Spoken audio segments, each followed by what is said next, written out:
Before we establish the relation between force applied and state of motion acquired by it given by Newton's laws of motion, we have to understand Galileo's experiment of motion of an object on an inclined plane. Galileo placed two inclined planes adjacent to each other, then rolled a marble over plane A to plane B.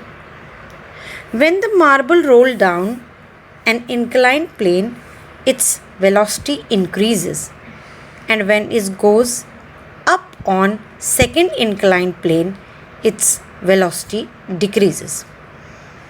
If the inclination of both the planes are equal, then the marble will reach the same height which it rolled down. If the inclination of second plane with respect to the first one is decreased, it will travel more distance to reach the original height. If the inclination of second plane with respect to the first one is made horizontal, the marble will travel forever trying to reach the same height. So, an unbalanced force is required to change the motion of the marble, but no force is needed to sustain the uniform motion of marble. This experiment led Galileo to conclude that a body continues its state of rest or of uniform motion in a straight line unless an external force acts on it. Some of the moving objects around us are in rest, that is, they are stationary, whereas some are in motion.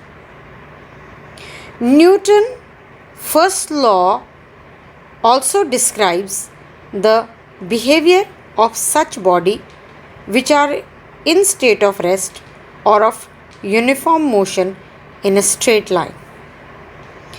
According to Newton's first law of motion, a body at rest will tend to remain at rest, and a body in motion will continue to be in motion in a straight line with uniform speed unless and until it is compelled by an external force to change its state of rest or of motion.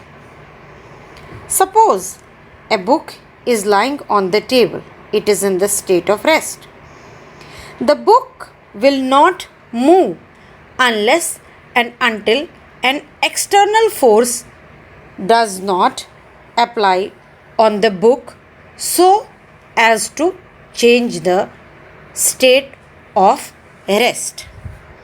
In the same manner, if there is an object which is moving on a frictionless floor, the object will continue to be in state of motion unless and until it is not